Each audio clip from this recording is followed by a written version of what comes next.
alẹ́ni tó lá achievement tó ga jù láàrin Pasuma Alhaji Wasiu Alabi Pasuma àti Obesere. Arákùnrin yìí ló fọ̀rọ̀ lẹ̀ tó yànnàná ìbéèrè yìí ó ṣàlàyé gbogbo achievement tí Pasuma ní gbogbo ìgbà tí Pasuma ti ń rẹ́ẹ̀nì ní 1990s, gbogbo àwọn nǹkan tó ti ṣe tó ti jẹ́ kí àwọn tó kù tó ń kọ Fuji hip hop kan máa tẹ̀lé tí ọ̀pọ̀lọpọ̀ èèyàn sì ti ara ẹ̀ là nípa pé wọ́n kọrú orin tó ń kọ. Kí ló wá sọ nípa t'Obesere? Báwo ló ṣe sọ pé Obesere impact Fuji music?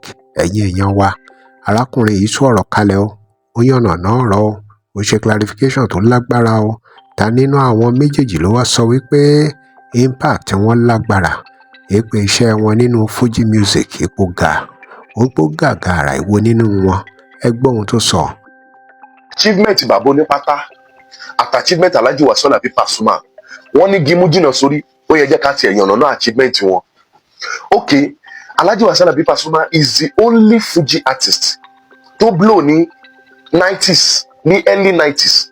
Ìwọ tó bá jẹ́ artist tó drop album ní 91, 92, 93 tó dẹ̀ jẹ́ pé láti ìgbà tó ti drop album yẹn ló ti ní album yẹn ti ń tà, ló ti ń reign títí di ìsìn, kò sí anybody lẹ́yìn Alhaji Wasiu Alabi Pasuma.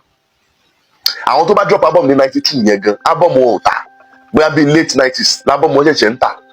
But Alhaji Wasiu Alabi Pasuma, his first album Recognition láti 93 yẹn, he has been selling till today. Kò sí any Fuji artist ní 90s yẹn tó jẹ́ pé ó reign back to back tó wà consistent with Alhaji Wasiu Alabi Pasuma. Kò sí ìyẹn lọ bẹ́ẹ̀. The only Fuji artist tó wọ́kọ́ blow out of Fuji tó jẹ́ pé kì í ṣe Fuji ó ti blow Fuji, ó tún wá blow another thing, Alhaji Wasiu Alabi Pasuma ni. He blew in hip hop before any other Fuji artist. He is the first person to collaborate with hip hop artists. Ó dẹ̀ tún blow, àwọn èèyàn tún mọ̀ wọ́n ní hip hop setting. Kò sóní Fuji tó ṣerú ẹ̀ rí, kò sí anybody tó ṣerú ẹ̀ rí. The only Fuji artist tó unite Christian and Muslim papọ̀ nínú orin ẹ̀, kò sí anybody tó ṣètò Alhaji Wasiu Alabi Pasuma. Gbogbo alamọ̀ pé Fuji jáde lọ́ndà wéré, which is a Muslim genre, but kò sí orin Alhaji Wasiu Alabi Pasuma tó máa kọ tí wọ́n ní kí Ọlọ́run nílànà Kristẹni, and he is the only person tó preach peace, ó fi yẹn preach peace láàrin Christian and Muslim. Ló fi jẹ́ pé Alhaji Wasiu Alabi Pasuma nìkan ló ní Fuji tó jẹ́ pé bó ṣe ní fans tó yapa nínú Islam, bẹ́ẹ̀ náà ló tún ní fans tó yapa nínú Christian jù. Mo sọ̀rọ̀ nínú live stream kan, mo ní Alhaji Wasiu Alabi Pasuma is the only Fuji artist tó sọ ìyá ẹ̀ di celebrity. Gbogbo ní Fuji yòókù wọ́n lè máa tọ́jú ìyá wọn, míì ní wọn tọ́jú ìyá wọn, but Alhaji Adijat Kubura tó ń jórí tó kẹ́ nítorí pé Alhaji Wasiu Alabi Pasuma wọ́n present wọn to the whole world, wọ́n fi yá wọn pamọ́, wọ́n lè fi yá wọn ṣeré. Anywhere báyìí kò sóni tí bàbá máa kọ tí ò ní dárúkọ ìyá ẹ̀ bí ẹ̀ márùn-ún sí ẹ̀mẹ́wàá nínú orin yẹn. Kò sóní Fuji tó pọ́n yẹ ẹ̀ lé tó bá yẹn. Nínú set Alhaji Wasiu Alabi Pasuma làwọn tó blow ní 90s, kò sẹ́ni artist tó ṣerú ẹ̀ rí nínú Fuji tó drop 3 record in a year. Ẹni tó kọ́kọ́ ṣerú ẹ̀ is Alhaji Wasiu Alabi Pasuma, tí gbogbo record yẹn dẹ́ta pátápátá. That is another achievement tí wọ́n lè beat. The only Fuji artist to produce a superstar nínú Fuji, the Alhaji Wasiu Alabi Pasuma is the only Fuji artist. Quote me. Ẹnìkan lè sọ pé wọ́n ń kọrin bí ẹnìkan kọrin bí òun, ẹnìkan kọrin bí òun, bọ̀ àwọn tó ń kọrin bí ẹyẹ ṣé wọ́n di superstar nínú Fuji? Alhaji Wasiu Alabi Pasuma is the only Fuji artist táwọn èèyàn ń lo pattern ẹ̀ tó dẹ̀ fi di superstar. For example, Taye Currency, Paso 2 náà ń jẹ́ tẹ́lẹ̀ náà, Paso Ìbàdàn, and he's using Alhaji Pasuma style. You understand? Ó kàn ohun tiẹ̀ ló kàn fi ṣe, but style Paso ló ń lò. Taye di superstar nínú Fuji. 3 Leather ó ti di superstar nínú Fuji, is now an international artist. Ó di superstar nínú Fuji. Paso Igbóọrà is there, he's making his wave right now, and we can see many more. Arógun wà bẹ́ẹ̀ gbogbo àwọn ẹ̀bùn, at least those 3 major people that we can see. Ta ló lè produce, ta ló lè boast nínú oní Fuji pé òun láwọn mẹ́ta kan tó jẹ́ pé celeb ńlá ni wọ́n nínú Fuji, tó jẹ́ pé they are superstar. Sọ pé kéèyàn kọrin ìkọrin ìgbèríko. Ní 2021 Alhaji Wasiu Alabi Pasuma wọ́n gba awọ́ọ̀dù kan. Awọ́ọ̀dù yẹn ó jẹ́ Best International Music Video at the Hollywood and African Prestigious Award, HAP Award, APA Award ní 2021. This is an international recognized award tó ń bridge contract, tó ń bridge the collaboration, tó ń bridge contact between the Hollywood and the African music. Ẹni tó àwọn tó ń gbà award, they are highly rated people, not anyhow people. Kò sí onífújì tó recognize báyẹn nínú onífújì tó Alhaji Wasiu Alabi Pasuma. Ní 2015 wọ́n pe award kan ní the Nigerian Entertainment Award.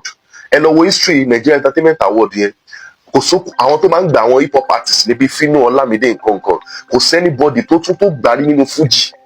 Nínú kàtígórì tí Alhaji Wasiu Alabi Pasuma tó ti gba award yẹn, wọ́n nominate Olamide, wọ́n nominate Fino, ẹni sáàchẹ̀ 2015 Nigerian Entertainment Award, and Pasuma won it. Àbọ̀ṣẹ́ tó bá bọ́ Olamide ṣe wọ́n ti yẹ̀ yẹn àti Fino. For Pasuma to win it, you should know that this man is a legend. These are one of the achievements that he has. Alhaji Wasiu Alabi Pasuma is also the Fuji face in the Nigerian entertainment scene. Kò sí tó máa fẹ́ ṣe anything nípa entertainment ní Nàìjíríà yìí, tó máa ní kó lọ mú yàn kan wá nínú onífújì, Alhaji Wasiu Alabi Pasuma náà máa lọ mú, because àwọn náà ti wà nínú gbogbo industry yẹn. Wọn ò dúró nínú fújì nìkan, wọ́n spread the fújì yẹn. Ó tún jẹ́ káwọn youngins, àwọn Gen Zs and co, ó jẹ́ kán mọ nǹkan tí fújì is all about. That's why you can see young girl of 23-year-old kó máa kọ fújì without Alhaji Wasiu Alabi Pasuma relating that music to other genre. Àwọn èèyàn mà nílè ṣe bẹ́ẹ̀. Tẹ́ bá lọ notice nsìn, àwọn èèyàn kọ fújì hip hop because of the influence of Alhaji Wasiu Alabi Pasuma. So this influence is endless. Tabanika Maka, his achievement is endless. Now bàbá onípátá o, ẹ má bínú kí achievement yín o. Achievement yín ni pé ẹ fi 2 years bóyá ẹ fi jù wọ́n lọ, ẹ fi ju Alhaji Wasiu Alabi Pasuma lọ. Then láti ìgbà tẹ́tí kọ̀ọ̀kan kú kọ sẹ́yìn àgbọ̀n yín mọ́ bí 20 years ago. Nǹkan ẹyọkan tó máa ní gun igi mú jìnnà sórí, nǹkan ẹyọkan lẹ fi ju Alhaji Wasiu Alabi Pasuma lọ. Òun ni pé nínú iṣẹ́ agent, ká máa báyàn ralẹ̀, ká máa báyàn kọ́lé tẹ́ ẹ̀ ń ṣe. Iṣẹ́ agent kọ́ là ń sọ o. Tó bá ní pé achievement yín nínú Fuji, what is your achievement in Fuji? Lọ́wọ́lọ́wọ́ báyìí tó bá ní kankan àwọn tó gbé Fuji dúró, tó bá ti mú K1 the ultimate, wọ́n máa mú Alhaji Wasiu Alabi Pasuma, nobody comes close. Then they will now take Alhaji King Dr. Saheed Òṣùpá. He has also tried so well. Wọ́n ṣe máa wá mú Malaika. Tó bá mú Malaika, làwọn yòókù àwa ṣẹ̀ṣẹ̀ wá ṣe kíni ni wọ́n máa tẹ̀lé. Àwọn tó di Fuji mú, àwọn nìyẹn. Ìwọ tó bá sọ pé o blow ní 90s táyé ògbó ẹ mọ́, o wúlò mọ́. Okay, tá pé tiẹ̀ la fẹ́ fi ṣe, tá pé àwọn Alhaji Wasiu Alabi Pasuma Òṣùpá, tá pé wọn kọrin mọ́ láti bí 20 years ago. Fuji àti fade away now. Fuji àti kú now. Ìwọ tó ti relegate láti bí 20 years ago, o ti di agent now. Àti ẹ̀kọ́ gbọ́ pé o máa ń wòyàn travel bọ́ọ̀lù ńgbà kan. Ìgbà ó yá, o tún ti ń kọ́lé, wàá máa post ilé mẹ́wàá káàkiri. Ṣé yẹn là ń sọ? À ń sọ̀rọ̀ ẹni tó di Fuji mú. Àwọn tí ò jẹ́ kí Fuji kú. Igi mú jìnnà sórí. Alhaji Wasiu Alabi Pasuma is not your mate again. Òun ló mú, ìyẹn ti lọ 90s nìyẹn, láyé ìgbà tó dúdú tí ò sí social media. No social media, no ní this era láti 90s yẹn, kéèyàn dẹ̀ wà consistent títí dì sí. You think it's a day job? If he is a run am now, bàbá onípátá, if he is a run am, wọ́n máa wá wọ́n máa wá attention pẹ̀lú nǹkan tí ò wọ́ tiẹ̀. Ìgbà tí Malaika, ìgbà tó congratulate Alhaji Wasiu Alabi Pasuma, wọ́n congratulate wọn lórí stage ni now. Ìgbà tí Táyé gan congratulate wọn lórí stage náà, ó congratulate lórí ilé. Kí ló dé tí wọ́n ṣe ń pè yàn? Ṣé o rí show tó lè gbà tó lè fi kí wọn ni? Kí ló dé tẹ́ pé tó bá ti dé pátá sórí báyìí ọ̀tẹ̀ ti dé nìyẹn? Ẹ jọ̀ọ́ o, igi mú jìnnà sórí yẹn. Nínú iṣẹ́ agent, ká máa báyàn kọ́lé, ká báyàn wálé, ká máa post ilé 100 lọ́jọ́ kan, ní igi mú ti jìnnà sórí. Àmọ́ nínú Fuji, l'achievement kankan. No achievement. Achievement yín láti 1991 dé 1995 mọ́ 2000. Ó tán. Àtìgbà yẹn ni ògo yín ló ṣe kíni ló ti wọ mi. So nínú iṣẹ́ agent ní igi mú ti jìnnà sórí o. Àwọn òde sọ̀rọ̀ iṣẹ́ agent bí báyìí, iṣẹ́ Fuji là ń sọ̀rọ̀ nípa ẹ̀. Ire o. tó òun lẹ ti gbọ́ yìí o, ẹ̀yin èèyàn wa kí lè ròyìn lórí gbogbo nǹkan tí arákùnrin yìí sọ nípa Obesere àti Pasuma, nípa ẹni tí achievement ẹ̀ pọ̀ jù nínú orin Fuji. Ẹ ti gbọ́ gbogbo ẹ̀, ṣé bó ṣe rí gan náà nìyẹn? Ṣé láti jẹ́ wípé Obesere ò wá ní achievement tó pọ̀ tó ti Pasuma nínú orin Fuji music? Ṣé lóòótọ́ ni? Báwo ló ṣe jẹ́ gangan? Ẹ̀yin tẹ́ jẹ́ fans Obesere àti fans Pasuma, ẹ dá sọ̀rọ̀ yìí o. Ẹ drop comment and remember to like and follow us. Thanks for watching. I love you. Polówó ọjà fún ìpolówó ọjà pé WhatsApp number PG